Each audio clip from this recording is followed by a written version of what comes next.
ሰበር ዜና የሆርሙዝ ወሽመጥ ሙሉ በሙሉ ከተከፈተ በኋላ አስደሳች ዜና የተሰማ ሲሆን በተቃራኒው ደግሞ በኢራንና አሜሪካ መካከል እንደገና ውጥረት ተፈጥሯል። በሌላ በኩል ከእስራኤል መልካም የተባለ ዜና ተሰምቷል። ዓለም በተፈጠሩ ጉዳዮች ተወዛግባለች። ሁሉንም በዝርዝር ይዘናቸዋል። ጤና ይስጥልኝ ውድ ተመልካቾቻችን፣ አሁን የተሰሙ ሰበር መረጃዎችን አጠናክረን ይዘንላችሁ መጥተናል። አብራችሁን ቆዩ። በቀጣይ ፈጣንና እውነተኛ ሰበር መረጃዎችን ለማግኘት ቻናሉን ሰብስክራይብ በማድረግ የዶል ምልክቷን በመጫን ቤተሰብ ይሁኑ። ይህንን መረጃ ደግሞ ላይክ በማድረግ ቤተሰብነታችሁን አጠናክሩ። አሁን መረጃዎቹን በዝርዝር እንመለከታለን። እስከ መጨረሻው አብራችሁን ቆዩ።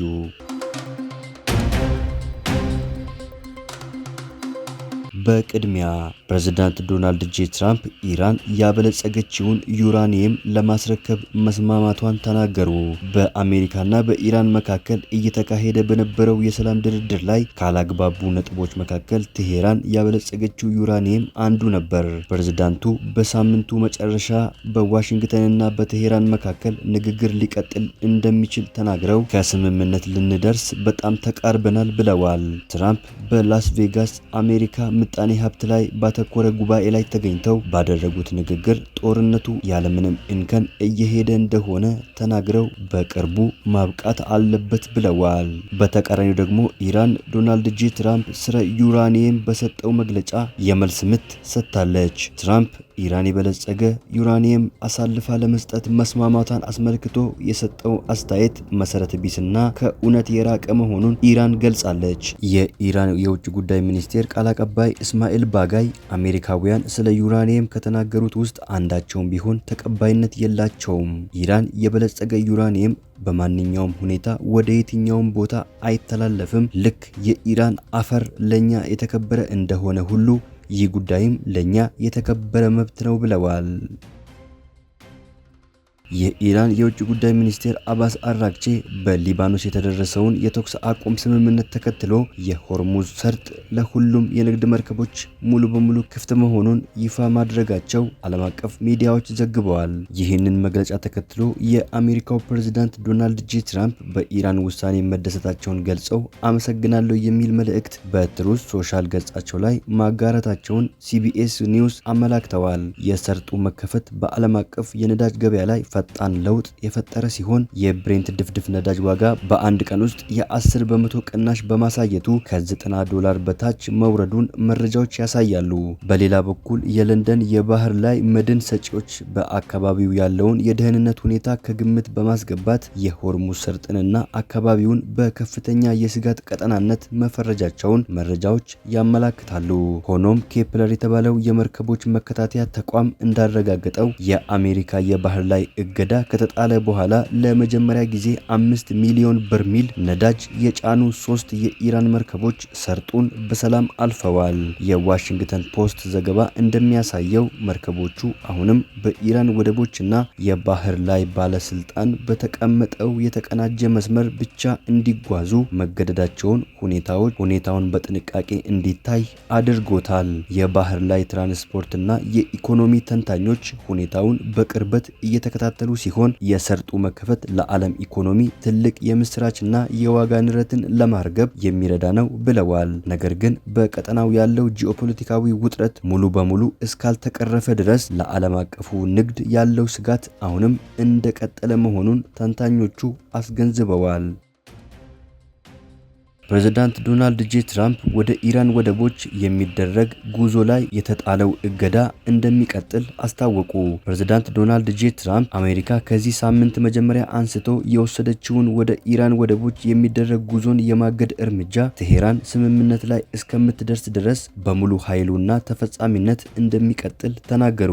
ኢራን ዘግታ የቆየችውን የሆርሙዝ ወሽመጥ ለቀሪዎቹ የተኩስ አቁም ቀናት ከፍታለች። ትራምፕ ለዚህ እርምጃ ምስጋና የሰጡበትን ትሩዝ ሶሻል ማህበራዊ ሚዲያ ገጽ ጽሑፍ ከለጠፉ በኋላ ሌላ መልእክት አጋርተዋል። ሆርሙዝ ቢከፈትም ከኢራን ጋር ያለን ጉዳይ 100% እስኪጠናቀቅ ድረስ በኢራን ላይ የተደረገው የባህር ላይ እገዳ በሙሉ ኃይሉና ተፈጻሚነት ይቀጥላል ብለዋል። አብዛኞቹ ነጥቦች ድርድር የተደረገባቸው በመሆኑ ይህ ሂደት በጣም ፈጣን መሆን አለበት። ለዚህ ጉዳይ ለሰጣችሁ ትኩረት አመሰግናለሁ። ፕሬዝዳንት ዶናልድ ጄ ትራምፕ ሲሉ ውሳኔያቸውን አስታውቀዋል።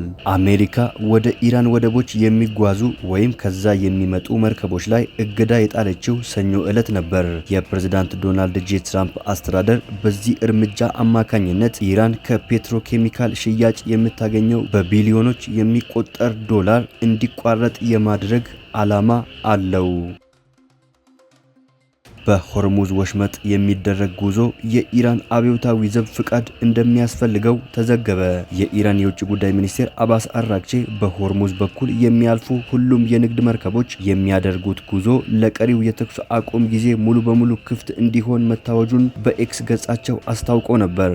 የኢራን መንግስት የቴሌቪዥን ጣቢያ አንድ ከፍተኛ ወታደራዊ ባለስልጣንን ጠቅሶ ባስተላለፈው ዘገባ የመርከቦቹ ጉዞ የሚከናወነው በተለየ መስመር እንደሆነ ገልጸዋል። መርከቦቹ ለማለፍ የኢራን እስላማዊ አብዮታዊ ዘብ ባህር ኃይል ፍቃድ እንደሚያስፈልጋቸውም ጠቅሰዋል። ባለስልጣኑ ለቴሌቪዥን ጣቢያው እንደተናገሩት ይህ የተለየ ጉዞ መስመር የተወሰነው በኢራን የወደቦችና ማሪታይም ድርጅት ነው። ጣቢያው ከፍተኛ ወታደራዊ ባለስልጣኑን ጠቅሶ እንደዘገበው በሆርሙዝ ወሽመጥ በኩል የሚደረግ የወታደራዊ መርከቦች ጉዞ አሁንም ቢሆን የተከለከለ ነው።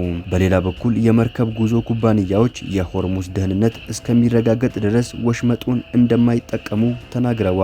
ቢቢሲ ያነጋገረው አንድ የነዳጅ እና የጋዝ ጫኝ መርከቦች ኦፕሬተር ለጊዜው የኢራን መግለጫ ምንም የሚቀይረው ነገር የለም ብለዋል።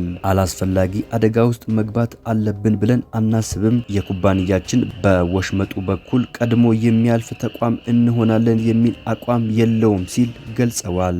በቀጠናው የሚገኙ ነዳጅ ጫኝ መርከቦች ኦፕሬተር የሆነው ስቴና በልክ የተሰኘው ኩባንያ በበኩሉ ሁኔታውን በቅርበት እየተከታተለ መሆኑን አስታውቀዋል። የእያንዳንዱ ጉዟችን ውሳኔ የሚመሰረተው የሰራተኞቻችን እና የመርከቦቻችን ደህንነት ላይ ነው። ደህንነቱ የተጠበቀ መሆኑን እስካላረጋገጥን ድረስ ጉዞ አንጀምርም ብለዋል። እስራኤል በመላ ሀገሪቱ ታውጆ የነበረውን የአስቸኳይ ጊዜ አዋጅ ከዛሬ ምሽት ጀምሮ ማንሳቷን አስታወቀች። የእስራኤል የሀገር ውስጥ እዝ በመላ ሀገሪቱ ታውጆ የቆየው የአስቸኳይ ጊዜ አዋጅ ከቅዳሜ ምሽት ጀምሮ እንዲያበቃ መወሰኑን አስታውቋል። የእስራኤል የሀገር ውስጥ እዝ ዛሬ ባወጣው መግለጫ ከኢራን ጋር ተፈጥሮ በነበረው ጦርነት ምክንያት ተጥሎ የነበረው የአስቸኳይ ጊዜ አዋጅና ገደቦች ሙሉ በሙሉ እንዲነሱ የሚያስችል ውሳኔ ማሳለፉን ነው ያስታወቀው። ይህ ውሳኔ በሀገሪቱ የነበረውን የደህንነት ስጋት መሰረት በማድረግ ተጥሎ የነበረ ገደብ የሚያነሳ ሲሆን ከቅዳሜ ምሽት ጀምሮ መደበኛ እንቅስቃሴዎች እንደሚቀጥሉ እዙ ጠቅሰዋል። ከዚህ ውሳኔ በኋላ የእስራኤል ዜጎች ቀደም ሲል ተጥለውባቸው የነበሩትን የእንቅስቃሴ ገደቦች፣ የሰዓት እላፊና መጠለያን የተመለከቱ ትዕዛዞችን ሳይከተሉ ወደ መደበኛ የዕለት ተዕለት እንቅስቃሴያቸው መመለስ እንደሚችሉ ተገልጿል። የእስራኤል ውሳኔ በመካከለኛው ምስራቅ የተከሰተውን ጦርነት ወደ ማብቂያ መቃረቡን የሚያመላክት ነው የተባለ ሲሆን ኢራን የሆርሙዝ ሰርጥን ክፍት ማድረጓ በእስራኤል የጦርነት ስጋቶች እንዲቀንሱ አድርገዋል መባሉን አልጀዚራ ዘግበዋል። እስራኤልና ሊባኖስ በአሜሪካ አሸማጋይነት በተደረገው ድርድር የ10 ቀናት የተኩስ አቁም ስምምነት ላይ መድረሳቸው ይታወቃል። በእስራኤል አሜሪካና ኢራን መካከልም ዘላቂ የተኩስ አቁም ስምምነት ለማድረግ ንግግር እየተደረጉ እንደሚገኙ ዘገባዎች አመላክተዋል። ውድ ተመልካቾቻችን ለሰዓቱ የተሰሙ ሰበር መረጃዎች ወደ እናንተ ያደረስናቸው ናቸው። ከተወሰኑ ሰዓታት በኋላ እንደገና በሌላ ሰበር መረጃ እስከምንገናኝ በያላችሁበት የዓለም ዳርቻ ቸር ቆዩልን። ሰላም ለዓለማችን ይሁን።